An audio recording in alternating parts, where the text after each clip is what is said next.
Good afternoon, and thank you for joining the U.S. Commission on International Religious Freedom's virtual conversation today on constitutional reform and religious freedom in Cuba. My name is Dwight Bashir, and I serve as Director of Outreach and Policy at USCIRF. And for those of you not familiar, USCIRF is an independent, bipartisan U.S. federal government body created by the International Religious Freedom Act of 1998, also known as IRFA, to monitor religious freedom abroad and to make policy recommendations to the President, the Secretary of State, and the United States Congress. Our work is led by 9 commissioners appointed by the President of the United States and the leadership of both political parties in the House of Representatives and the Senate. We're here today to discuss a new USCIRF report titled Constitutional Reform and Religious Freedom in Cuba. This report examines constitutional and legal protections for freedom of religion or belief in Cuba, assesses Cuba's compliance with international human rights law standards, and highlights the myriad of ways in which the government of Cuba represses religious actors. I'm joined today by USCIRF Vice Chair Abe Cooper. Vice Chair Cooper will provide background and context on the situation for freedom of religion or belief in Cuba. And he'll also tell you about our recommendations to the U.S. government and highlight some individual cases for USCIRF's Freedom of Religion or Belief Victims List. We will then hear from the authors of the report, Kirk Dalhgren, Javier Larrondo, and Rose Parris Richter. Kirk is a retired USAID Senior Foreign Service Officer and now works as an independent consultant in several areas of international relations. Javier is the founder and president of Prisoners Defenders, with more than 12 years of human rights activism.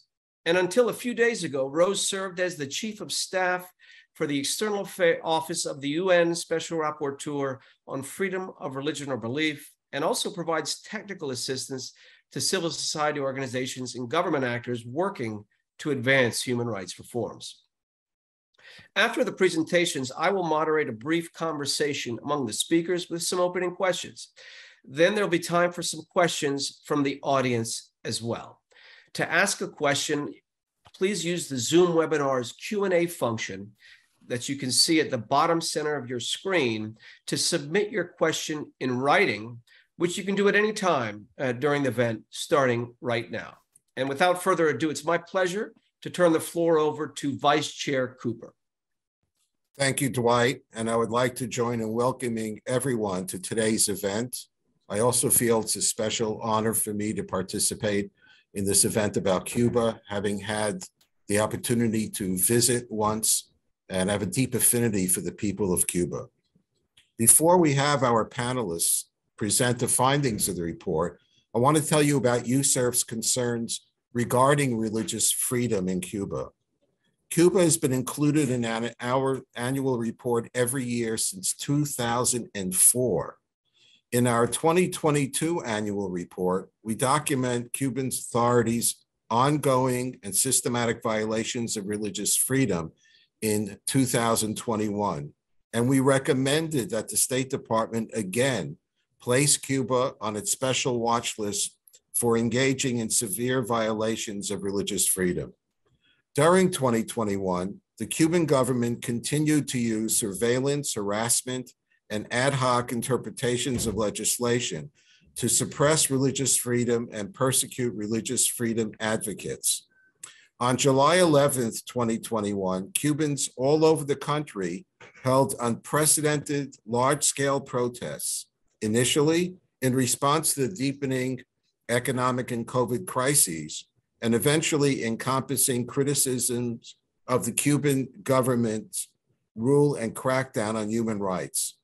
In the largest demonstration in decades, protesters rallied for liberty and freedom, chanting "Homeland and life" in Spanish.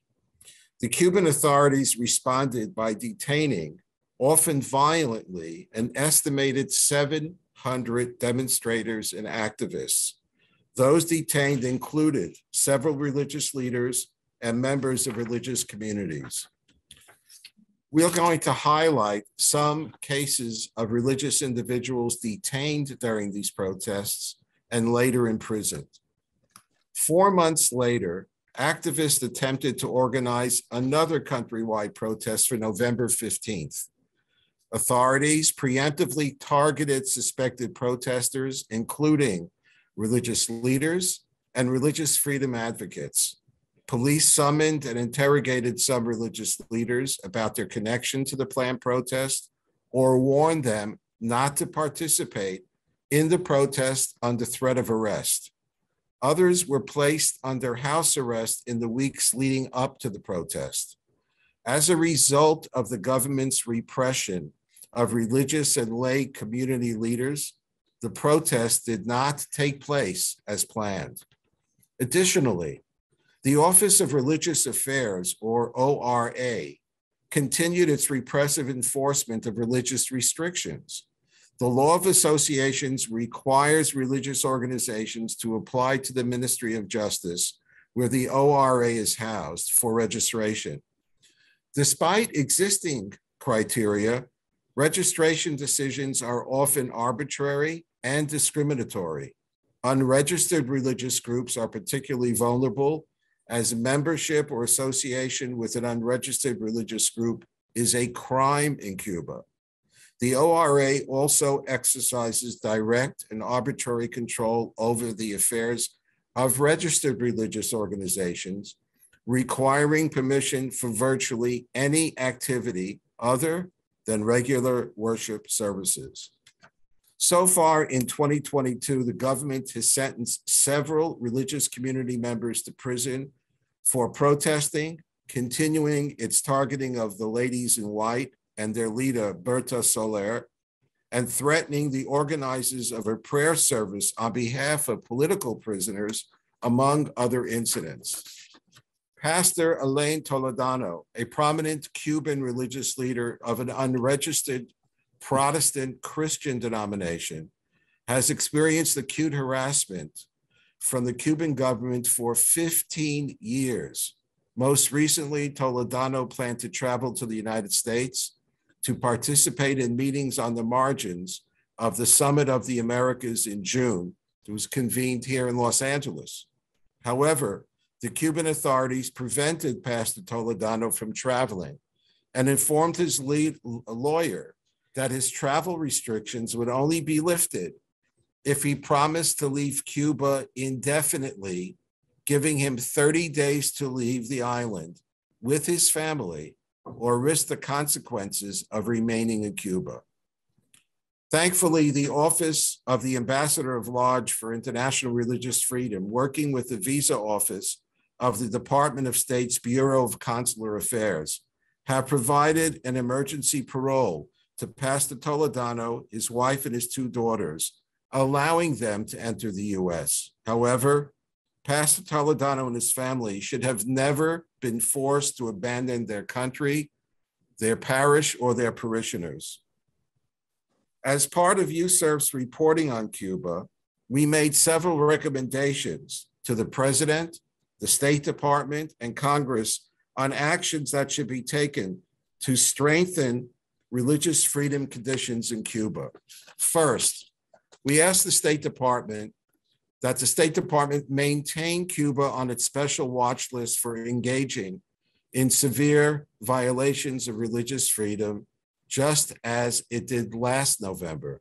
Second, we call on the U.S. government to impose targeted sanctions on Cuban government agencies and officials responsible for those severe violations of religious freedom. The Biden administration took steps to hold accountable those responsible for the repression in the wake of the July 11th protests, including issuing sanctions under the Global Magnitsky Human Rights Accountability Act on Cuban security forces. However, we ask that the administration specifically target the Caridad Diego, who heads the ORA. Third, we recommend that the U.S. government encourage Cuban authorities to extend an official invitation for unrestricted visitors by USCIRF, the U.S. Ambassador at Large for International Religious Freedom, and the UN Special Rapporteur on freedom of religion or belief. And lastly, we ask that the U.S. Congress support legislation to require sanctions against Cuban officials responsible for severe violations of religious freedom. Besides the annual report that USCIRF is required to produce every year, we're also mandated to maintain a list of certain victims of religious persecution, including those in prison due to their faith-based activity or religious freedom advocacy. To fulfill that mandate, we created the Freedom of Religion or Belief Victims List, which you can find on our website. Sadly, there are currently 9 Cubans on the FoRB victims list, 5 of whom are Protestant and 4 of whom are members of the independent and unregistered Free Yoruba Association of Cuba, who practice Santeria. Several of these individuals were arrested in the aftermath of the July 11th protests, which I mentioned earlier. Reverend Lorenzo Rosales Fajardo of the independent Monte de Sion Independent Church participated in the July 11th protests. Authorities detained him that day. In the months since his detention, Rosales Fajardo endured beatings, degrading treatment by prison guards, and the denial of familial contact. The government sought to impose a 10-year sentence and tried him in December on charges of, quote, disrespect, quote, assault, quote, criminal incitement, and public disorder. Rosales Fajardo was sentenced to 8 years in prison, though his sentence was reduced by 1 year in May. In June, it was reported that Rosales Fajardo's appeal had been rejected. Cuban authorities also detained several members of the Santeria community's Free Yoruba Association of Cuba for their participation in the protests, while fining others.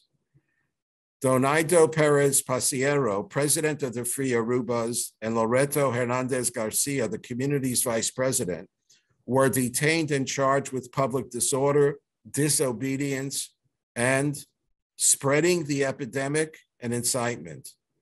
The 4 Santeria practitioners in the 4 victim lists received sentences ranging from 8 to 10 years in prison. Loreto, the vice president of the Free Yoruba, suffers from severe health conditions, and in May 2022, it was reported that his health has severely deteriorated in prison as authorities failed to provide him food that takes into consideration his diabetes. I would now like to turn it over to the authors of this report, who will provide all of us with more details about their troubling findings. Thank you.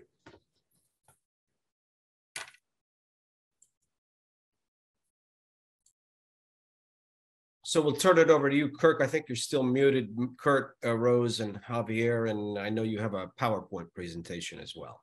Go right ahead. Yeah. Thank you, Dwight, and thank you, Commissioner Cooper, for that excellent introduction and update on the situation in Cuba. You've done the introductions. I just wanted to call out Outreach Aid to the Americas, the contractor that organized the research that was financed by USCIRF. Dr. Teo Baboon is the CEO of OAA, and he served as our team leader, and Sumaya Davila from OAA technical support.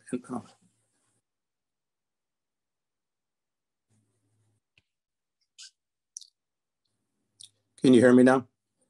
My apologies, I had a call come in. And then Sumaya Davila with OAA, who provided technical support and was the leader of our focus group discussions.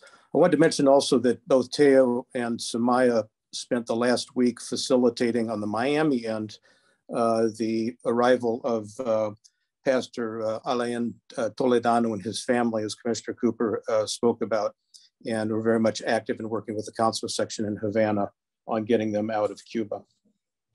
If we can go to the next slide, please. So Commissioner Cooper provided a little bit of this context, but I want to talk just a bit more about it.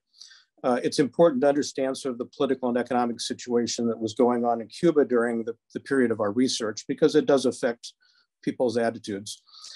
First of all, Cubans are overwhelmed by the failure of the economic reform process and the impacts. which has included most recently a currency reunification process, which has been in itself very unsuccessful. Cubans are, despite what many might believe, Cubans are a very faithful group of people. 70% of Cubans, at least 70% of Cubans identify with a specific religion.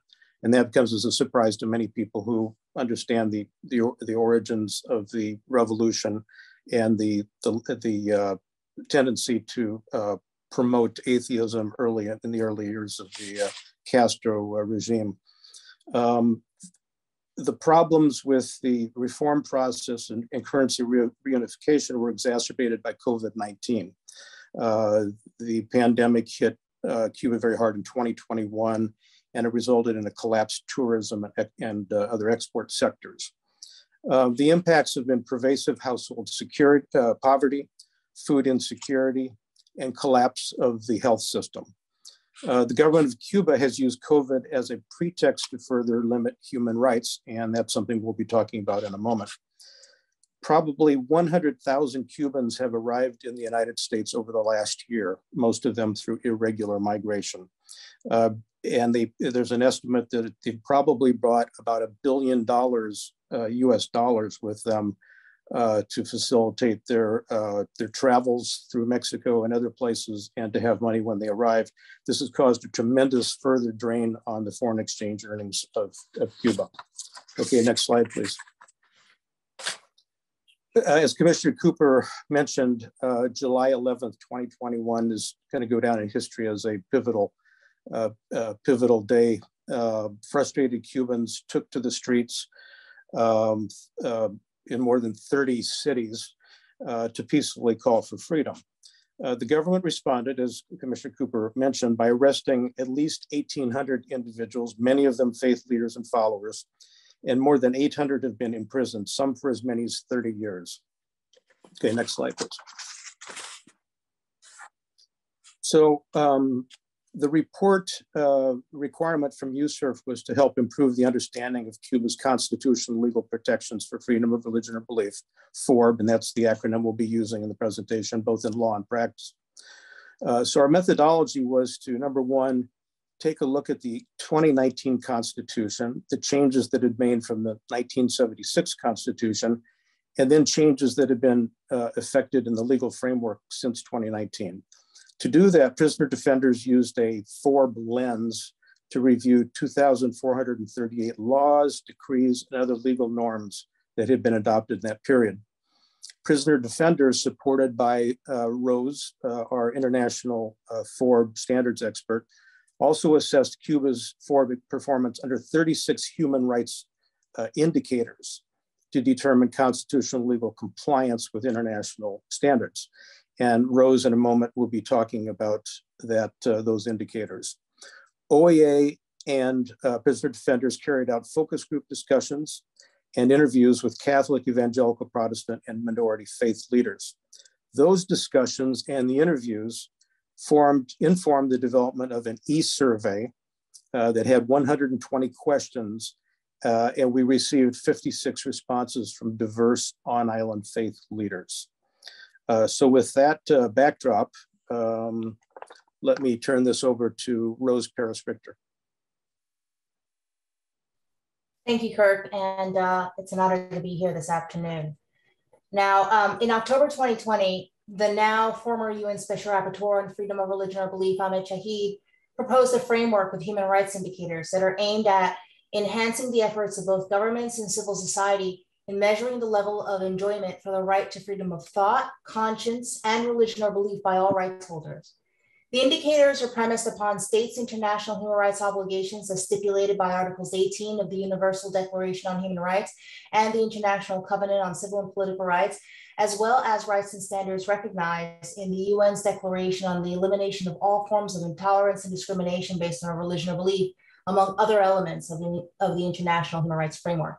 The rapporteur offered a series of structural, process, and outcome indicators which were adapted by the authors of this report to generate the 36 indicators that Kirk referred to earlier, which fit Cuba's specific social and political context. Now, when applying these indicators, we were guided to identify the extent to which constitutional, legislative, and institutional framework of Cuba incorporated its international human rights obligations as stipulated by the aforementioned documents. The absence of such safeguards are indicative of a protection gap for this right and those rights on which freedom of religion or belief depends. Now, process indicators guided our analysts to examine Cuba's efforts to operationalize its human rights commitments. We surveyed Cuba's exercise of its duties beyond lawmaking to include, for example, accessibility and inclusivity of mechanisms for rights holders to, say, report human rights violations or the provision of human rights training for state officials. And outcome indicators were applied to measure this right and to obtain evidence of violations or to capture positive outcomes of Cuba's efforts. Next slide, please. Let's run through the next slide. Next slide. And next slide. Thank you. Now, just to repeat something the Special Rapporteur has said throughout his mandate, all states support, regulate, or limit religion or belief to some extent. Some governments declare official religions, other governments give preferential treatment to one or more religions. Some declare themselves neutral, and others view religion as something negative that should be purged from public spaces. Next slide, please. Now, international law is generally silent on what state-religion relationship best promotes the ability of governments to live up to their obligation to promote and protect this right. However, a look at the work of the UN's monitors may be a guide for us. Of the 660 communications transmitted by the UN from 2004 to 2017 to urgently raise concern about violations of the right to freedom of religion or belief, about 86% were sent to the 81 states with official or favored religions and to the 10 states that maintained a negative posture towards religion. That's 62% of all communications sent to the former group, and almost a quarter of all communications were sent to the 5% of states that hold a negative view of religion. Now, most of us know that Cuba occupies this small group of 10 states that hold a negative view of religion. The legal framework of these states, as alluded to earlier, can involve commitments to secularity or to neutrality or even to a particular religion or belief. Some states ban the role of religion or belief in public life altogether, while others allow for nominal freedom to worship or publicly manifest one's religion or belief.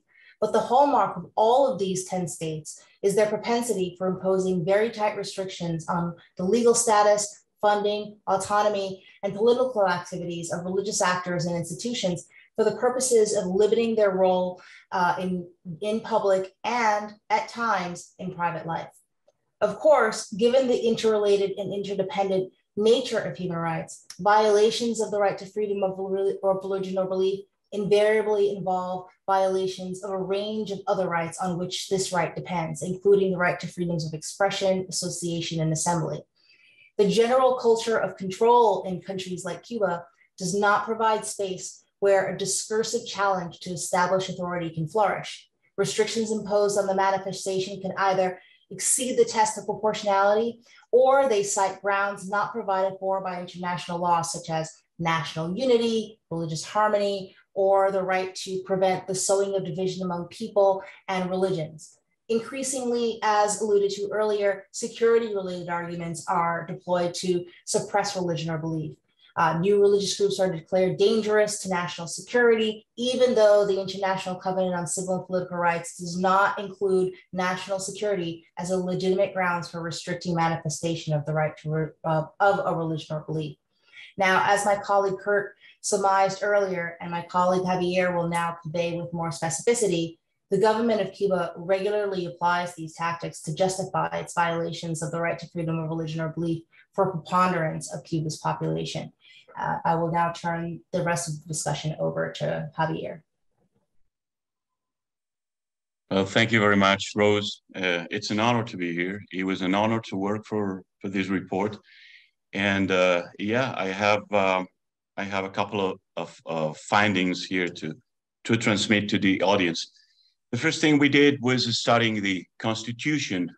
And I have 5 findings among many in the Constitution that I want to communicate here. 4 guarantees, the old Constitution are diluted in the new one.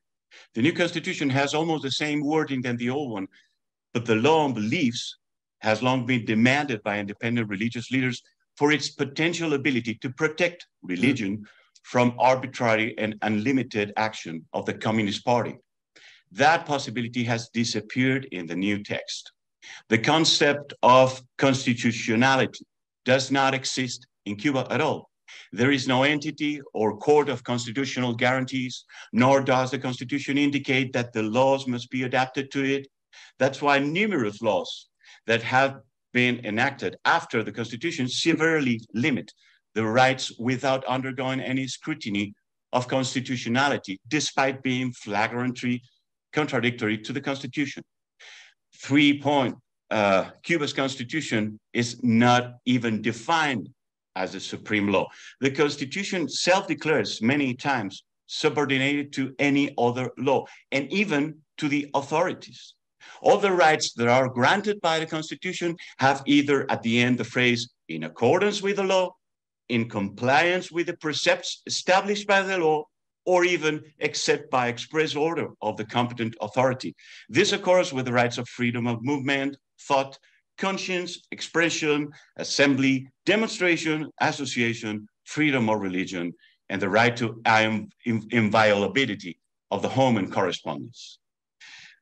4, the Communist Party is defined as supra-constitutional in the Constitution. Article 5 says, the Communist Party is the superior leading political force of society and the state. It does not even mention it again in the whole Constitution. That leaves ineffective the applicability of the Constitution. The new Constitution eliminates sovereignty of the people. The people cannot change the Constitution. Article 4 indicates that the system is irrevocable, and Article 229 emphatically endorses this. And the Constitution does not even enunciate the mechanism for a change. And so, the Cuban Constitution is not a Magna Carta of fundamental law of the Cuban state. The Oxford Handbook of Comparative Constitutional Law, under the heading Types of Constitutions, places constitutions such as that of Cuba outside constitutionalism, an antitype, it says, of constitutions. B, the Communist Party is currently the rector of religious freedom of Cuba. Given that there is no executive capacity over the rights written in the Constitution, there is no legislation that defends religious rights, and the Communist Party defines itself as a supra-constitutional entity, the Communist Party has assumed full power over religious freedom through the Office of Attention to Religious Affairs, ORA, of the Central Committee of the Communist Party of Cuba, and present throughout Cuba in every local party office, controlling every movement of the religious in the whole country. Only 2 of the 56 declarants, religious leaders, surveyed in Cuba, indicated that the current constitution granted more rights than the previous ones. So are religious people repressed in Cuba? Let's see the result of the 56 statements of these religious leaders. Suffers repressive acts, 93%. Every month, 37%. Suffer threats, 84%. Summons, 70%. Detentions, 46%. Violence, 23%. Massive acts of repudiation or scratches, 54%. We have identified the pattern of religious repression in Cuba in the work. The first step, the ORA has absolute power over religion in Cuba. Electricity, gas, water, telephone reforms, processions, rites, burials, donations, imports, trips, foreign visits, everything you can imagine. The ORA has the power to permit or deny in all areas without any limitation, and it exercises it fiercely. This is supported by 98% of the religious leaders' declarants. Second step, ORA creates false religious institutions. The state, for almost all religions, creates state organizations that pretend to be religious in order to occupy the space of the real religious organizations, and thus introduce them both to the population and to the international opinion in harmony with the government. In the case of the Christian churches, it has created the Council of Churches, or Pastor for Peace. In the Yoruba religion, the Yoruba Cultural Association. In the Islamic religion, it has created the Islamic League of Cuba. All three organizations are completely created, regulated, and controlled by the state security. This has been extensively supported by the 56 declarants of religious leaders. Third step, controlling the religious leaders. The pattern of repression in the different religions have common aspects. First, control of popularity. If a religious leader becomes too popular, the state uses official opinion agents. That is a real role in the state security, to be an opinion agent whose mission is to sow rumors to destroy the reputation of the leaders, from drug dealing to pederasty. That is why education, charity, social action are highly impeded by the state to churches. They do not want competitors nor popular leaders outside the regime. Second, isolation from the congregation. The aura affects the life of the entire congregation by prohibiting already acquired de facto rights, paralyzing works, limiting the ability to travel or to receive foreign visits.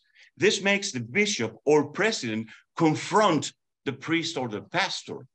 This is only paralyzed when the pastor yields to the state security, or when the president of the council demands the pastor to leave the denomination, like in the case of Lorenzo Rosales Fajardo, for example. Third, close any alternative doors. When the religious leader is expelled, the aura threatens the rest of the councils not to receive the expelled person.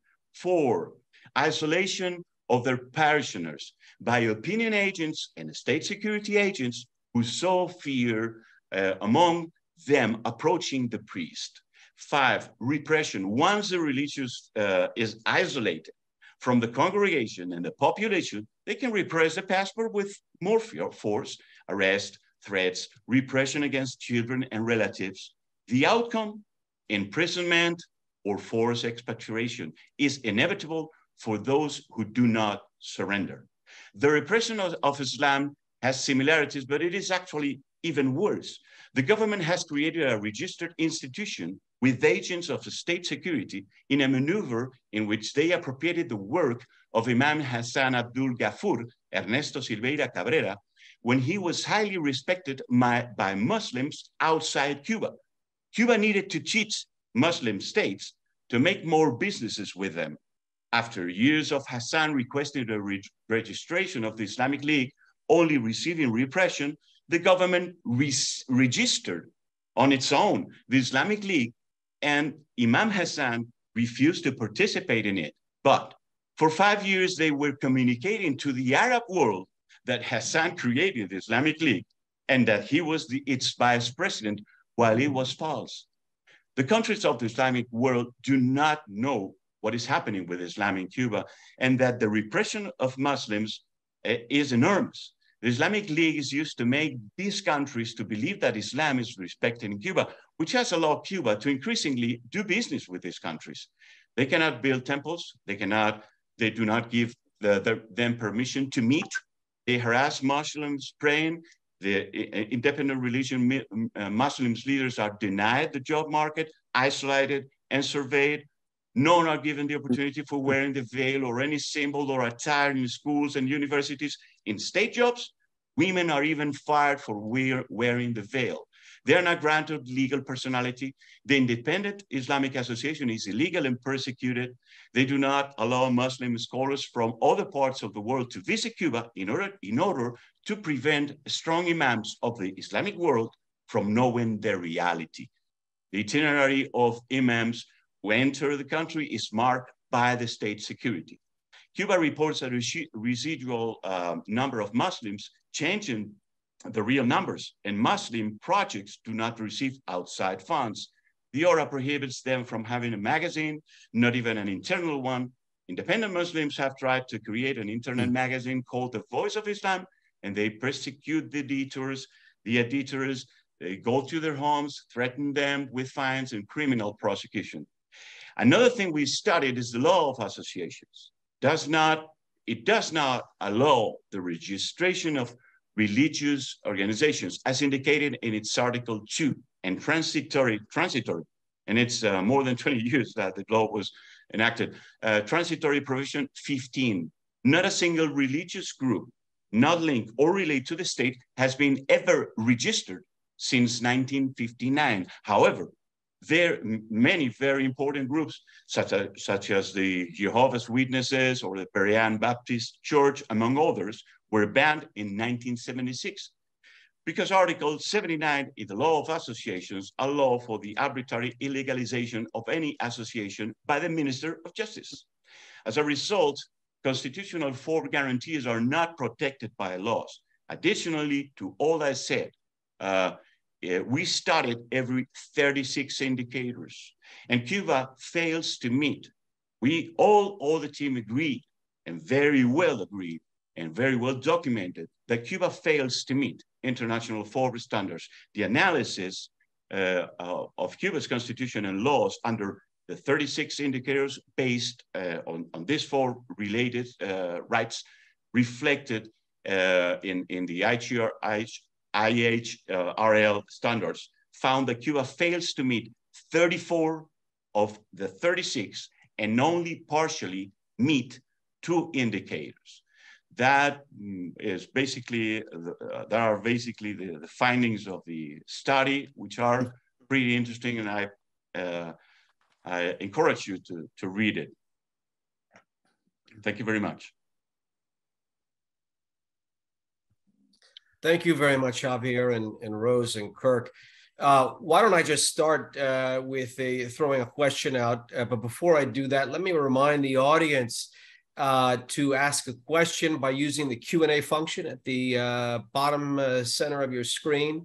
And if you could do that in writing, we'll try to get to as many as possible here. I wanted to start, you mentioned, Javier, the law of associations. Your report mentions an upcoming review of that law of associations. As you alluded to, and as we've seen religious groups report, that this is a way to to deny groups from official registration, the Ministry of Justice or the ORA. What prospects are there here for a review, and how would this affect religious communities in Cuba if indeed this goes forward? Okay, first of all, the law of associations is defined not to cover churches, not to cover religions, not to cover this kind of organizations by default. That is very well written in the law. So in all the cases, if you want to register with today's law of associations, if you want to register an independent association, you have to pass through Article 8, who forces you to sign Article 13. And Article 13 says you have to depend from the state. So it is evidently impossible to register any independent association in Cuba today. So what are the prospects? We have that in December, for example, like they're saying, if they enact or they approve any law on associations that will permit independent association. Now, we will have another Article 8 and another Article 13, but we will continue because Cuba cannot permit that because their power bases on the restriction of the executive for the Communist Party. That's very clear. Thank you for that. Kirk, I wanted to turn to you I know you had some, there were some specific recommendations in the report that you had to the US government. Would you be able to highlight some of those that you have based on your research? Mm-hmm. Yeah. Thank you. Can you hear me? Yeah, so there's 2 slides, if you could pull them up, Danielle. Recommendations to the US government. The first, we believe that the US government must work to help address the faith community FoRB knowledge gap. And what we mean by the knowledge gap is, number one, many of the faith leaders in Cuba really don't understand much about international expectations about freedom of religion or belief. They don't understand international norms. But we're also talking about the knowledge gap in terms of what individual faith leaders understand about the repression that others are going through on island. We were very surprised that that some faith leaders are the victims of certain types of abuse and other types of abuse, and yet as a community they're not allowed to talk to each other, and sometimes they don't know enough about what's going on. Number two, promote and support emerging interfaith alliances. There has been some encouraging work supported by the international community in helping different faith alliances get up and running. And that needs to be continued to ensure that there's some better interfaith unity on the ground in Cuba. Number three, expose and reform the Office of Religious Affairs. We've been talking about that. Support the legal identity of faith organizations. That gets back to the law of associations. USCIRF asked us to take a look at the proposed new law of associations, and prisoner defenders found that the new law of associations probably will not happen. It was on the schedule, the legislative schedule, but it's highly unlikely that there will be no law of associations. But the bottom line here, as Rose often says, is the important thing is legal identity for these organizations, which does not exist. Number five, be cautious with the proposed law of beliefs. This is something that's been rumored to be in the works for the last 25 years. Many in the faith community believe that if there was a law of beliefs, it might be sort of a panacea that would help address a lot of the issues that they're feeling. We believe that just the opposite might happen, that the law of beliefs could be used to further repress the faith community. Number six, support strategic regional international FoRB awareness and advocacy. A lot of good things are happening on the ground, led by USCIRF, Department of State, and other international donors. And so those need to continue. Next slide, please. Increase NGO capacity to monitor FoRB violations. A lot of the hard work that's done to track cases of FoRB violations is being done by the NGO community. Christian Solidarity Worldwide, O'Leary, the Observatory for Religious Freedom that's based in Peru, Human Rights Watch, and many others are actively doing this. They can't do it without funding, of course. Support FoRB rights defense training and public awareness campaign consistent with all sorts of human rights initiatives. You need to have this defense training and awareness campaigns built into them. Number nine, increase awareness of the true nature of Cuba's proxy faith organizations. Javier just spoke about that. The fact that the government creates proxy organizations, the CCC, the Cuba Council of Churches is the oldest one, that it's very much controlled by the government. And then as Javier mentioned, we have the Yoruba Cultural Association and the Islamic League, which really are just puppets of the government, as well as Pastors for Peace, which is really just controlled by the government. Consider more targeted sanctions on state officials engaged in repressions. I think that Commissioner Cooper mentioned this, and this is something that we highly support. That's in the purview, of course, of the Department of State. So that wraps up our recommendations. Thank you.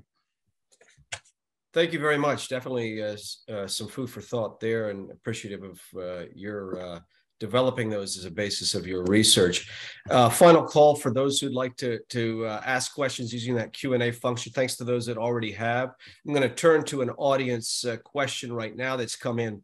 Simply, what are the prospects for meaningful reform in Cuba if the Constitution is, quote, subordinated to any other law, unquote, as in indeed irrevocable?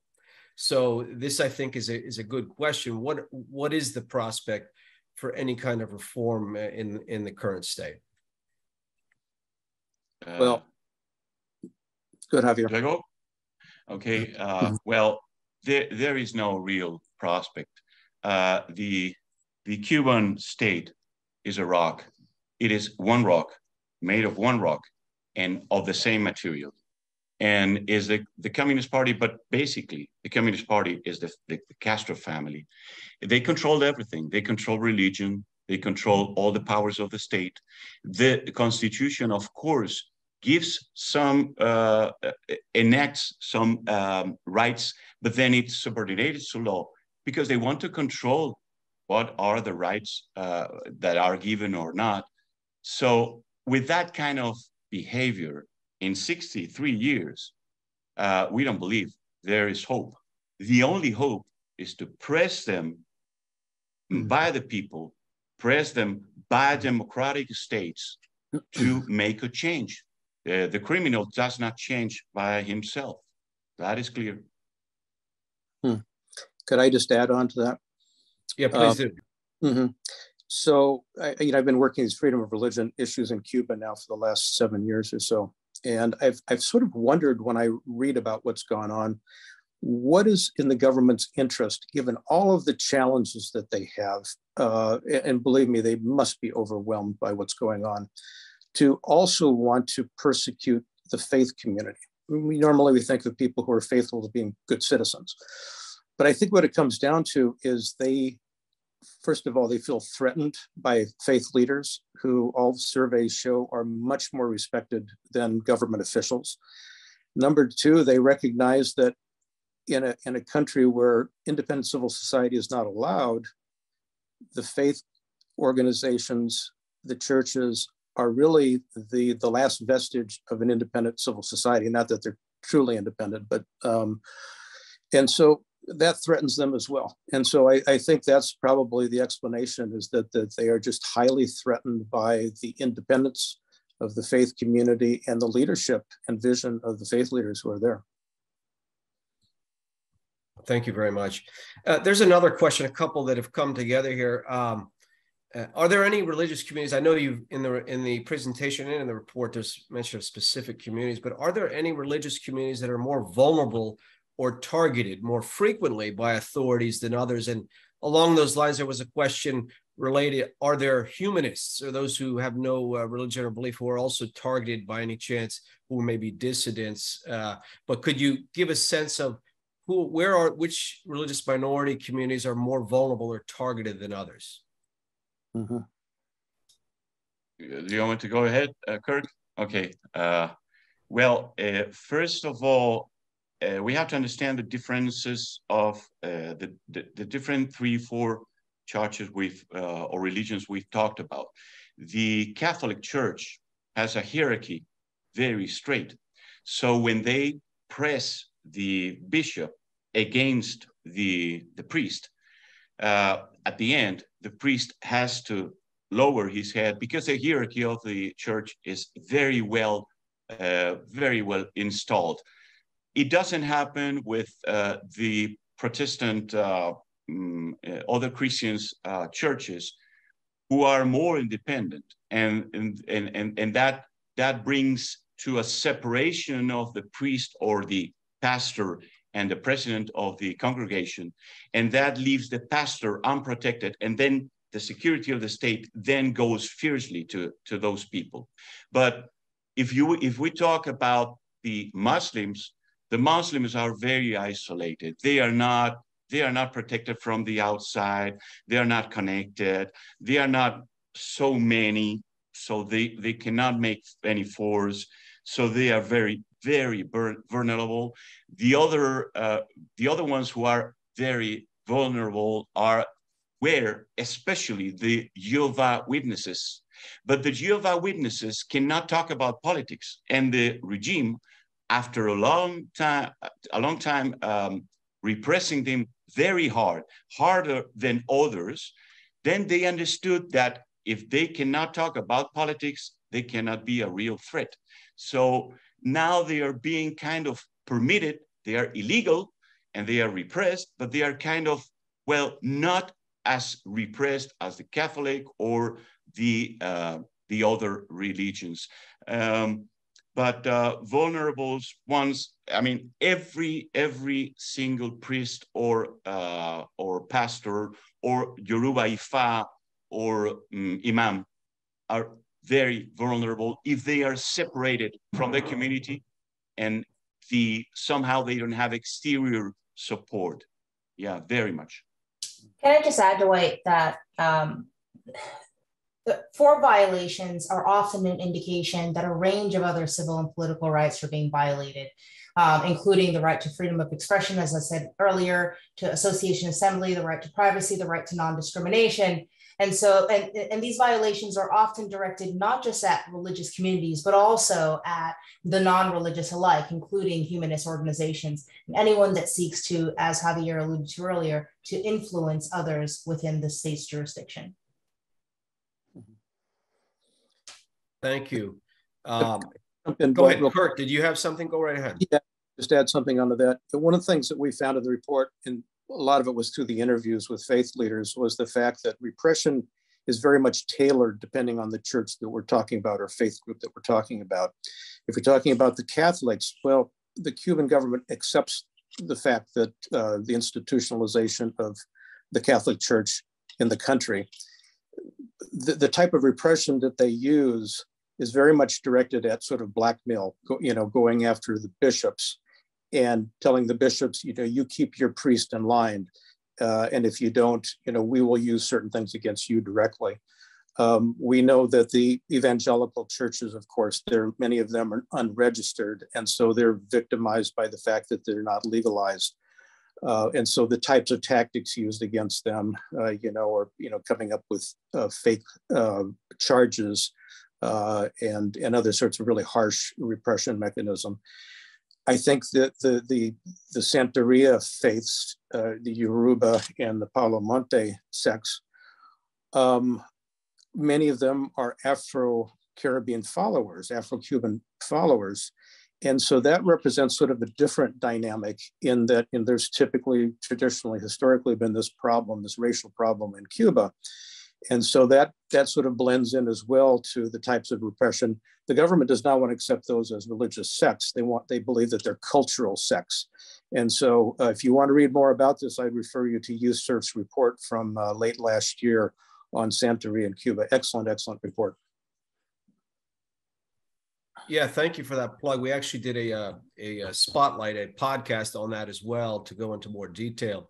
There's a question on citing a report saying it lists several decree laws and resolutions enacted since the adoption of the new Constitution that, while not relating specifically to freedom of religion or belief, it does intersect in some capacity and may lead to repression of FoRB actors. What are some of these new legal norms? Can anyone speak to that issue about some of these decree laws and resolutions enacted since the Constitution, the new Constitution came, and how that may impact religious actors? Javier. There are many laws that have been enacted. We have passed through every single one of them. It was more than 2,400. And we have found dozens of them that restrict rights. And there are unconstitutional. If you pass them through a criteria of constitutionalism, they would not pass. But there is not such a mechanism in Cuba. So as long as they are having problems with their people, they're shouting their voices by enacting laws that are more and more repressive, even if they are completely contradictory to the Constitution. We can put many examples. The decree law 370, the last the decree, for example, they have enacted some laws for, you cannot publish on the internet. That is the main issue of the Decree Law 370. You cannot publish any antisocial or against the society and the system and whatever. To publish anything in Facebook, whatever, you will have a fine. But the fine in Cuba, by Article 170 of the Penal Code, takes you in 6 months, takes you to jail. And the fines are, let's say, I don't know, like 3 times, 4 times a salary.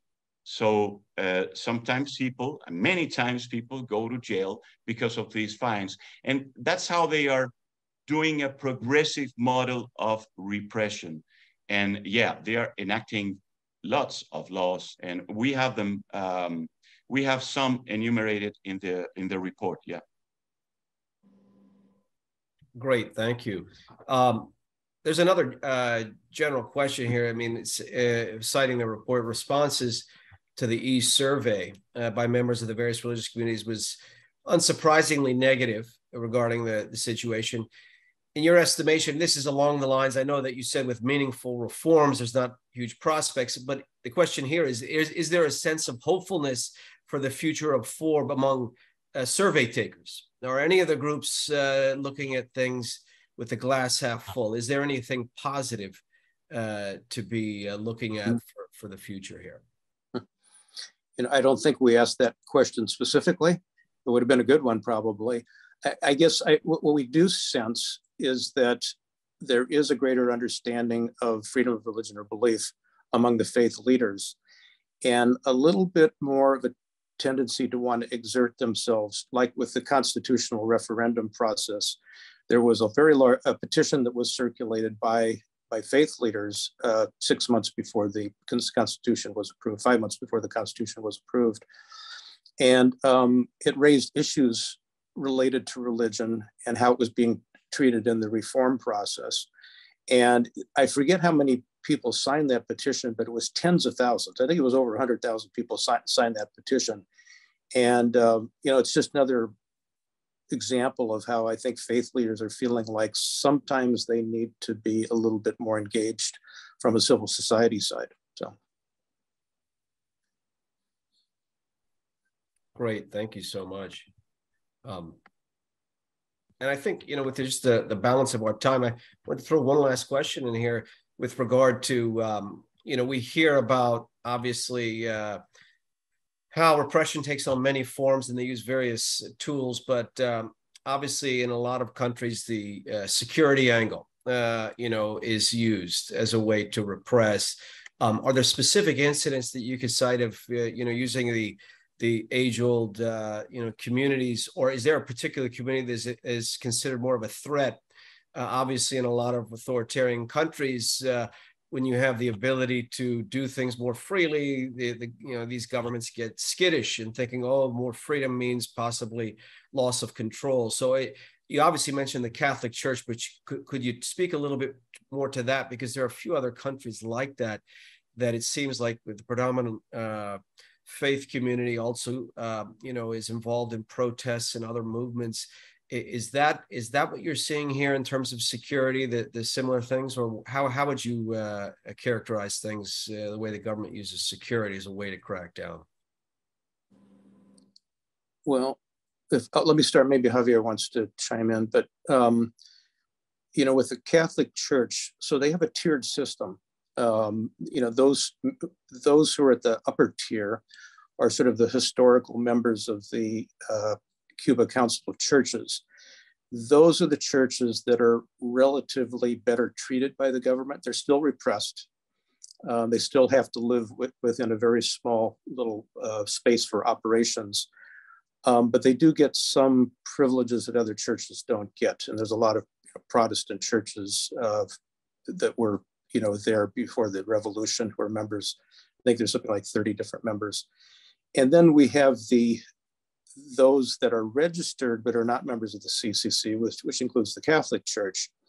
And then we have those that, of course, that are not registered, and those are considered to be illegal churches. I would say probably the Catholic Church, the government understands very well the Vatican, the power of the Vatican, the power of probably their intelligence services and understanding what's going on in the country.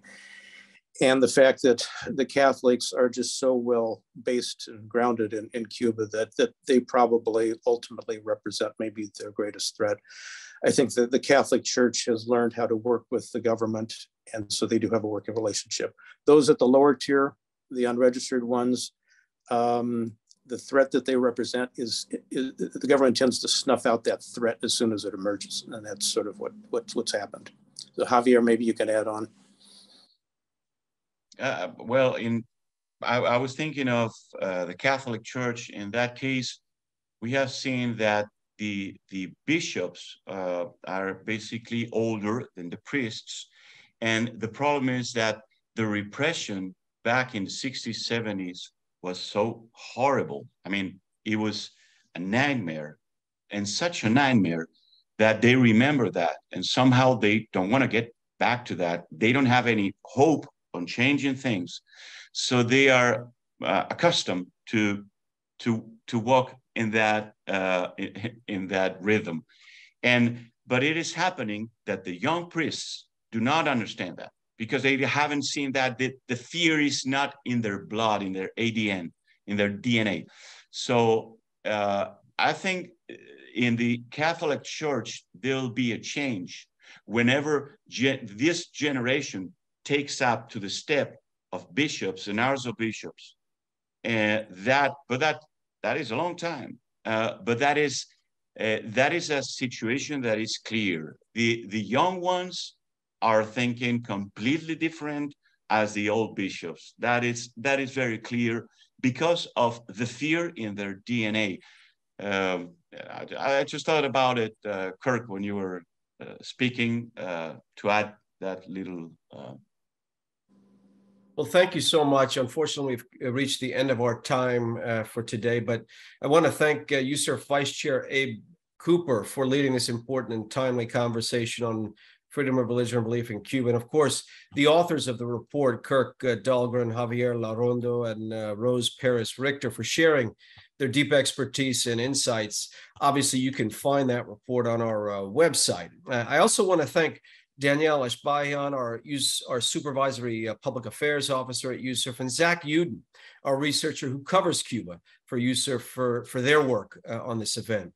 If you'd like to learn more about USCIRF's work on religious freedom in Cuba and our recommendations for U.S. policy, I encourage you to visit our website at www.uscirf.gov. We look forward to hosting similar conversations on other countries and issues in the months ahead. Thank you again for joining this afternoon, and we'll see you next time on USCIRF Conversations. Have a great afternoon.